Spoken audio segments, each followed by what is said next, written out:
This one sentence will deepen any relationship. It was a quiet evening, the kind where the world outside seemed to slow down just enough for two people to really see each other. The dishes were done, the TV was off, and the usual distractions had faded into the background. Sarah curled up on the couch, her legs tucked beneath her, while Mark sat across from her, scrolling absently on his phone. There was nothing wrong between them, no tension, no unspoken anger, just the comfortable silence of a couple who had shared years together. But something in Sarah ached for more. Not more things, not more excitement, but more depth. She remembered a post she'd seen earlier that day. This one sentence will deepen any relationship. At the time, she'd scrolled past it, thinking it was just another catchy piece of advice. But now, as she watched Mark, his face lit by the dim glow of his screen, she wondered, what if it really was that simple? Taking a breath, she set her tea down and said, "What's something you've never told me?" Mark looked up, his eyebrows lifting slightly. For a second, he just stared at her, as if trying to decide whether she was serious. Then, slowly, he put his phone down. Silence stretched between them, but it wasn't uncomfortable. It was the kind of silence that felt like waiting for a secret to unfold.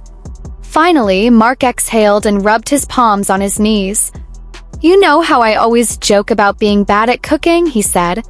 Sarah nodded. It was a running gag between them, how he could burn water, how she'd taken over the kitchen after one too many failed attempts. "I never told you this, but when I was a kid, I used to cook for my mom." His voice was softer now, almost hesitant. "She worked late shifts, and sometimes she'd come home exhausted. So I'd try to make her something, even if it was just scrambled eggs or toast. Half the time it was terrible, but she'd always eat it and tell me it was the best meal she'd had all day." He paused, then added quietly, "I stopped trying after she passed away. It just didn't feel the same." Sarah felt her throat tighten. In all their years together, he'd never shared that. She'd known about his mom, of course, but not about those small, tender moments between them. Without thinking, she reached for his hand. She didn't say, "You should cook more," or "Why didn't you tell me sooner?" She just held his hand and let the words settle between them. That was the magic of the question. It wasn't about fixing, advising, or even fully understanding. It was about creating space for the unspoken, the hidden, the parts of someone that even love hadn't uncovered yet. A few nights later, Mark turned the question back on her. They were in bed, the lights off, the room hushed. "What's something you've never told me?" he asked, his voice rough with sleep. Sarah hesitated. There were things she'd tucked away, small shames, old fears, the kind of vulnerabilities that felt too fragile to expose. But the darkness made it easier. "I used to be terrified you'd leave me," she admitted. "Early on, I mean. Not because of anything you did, just because I didn't think I was enough. Sometimes I still feel that way." Mark didn't reassure her immediately. He didn't say, "That's silly," or "You're being irrational." He just pulled her closer, his breath warm against her hair. And in that quiet embrace, something shifted.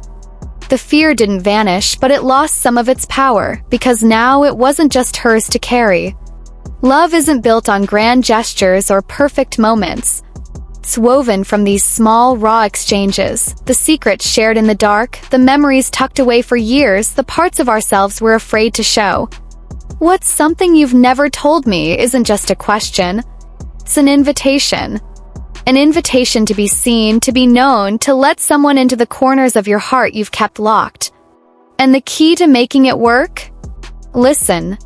Don't fix. Don't judge. Don't rush to relate. Just hold space. Let the words breathe. Let the silence between you be soft, not strained. That's where intimacy grows, not in the absence of fear, but in the courage to say it aloud anyway. Try it tonight. The question. Then listen, really listen to the answer. You might be surprised at what you've never heard before, and what it unlocks between you. 'Cause love isn't just about knowing someone. It's about discovering them over and over again,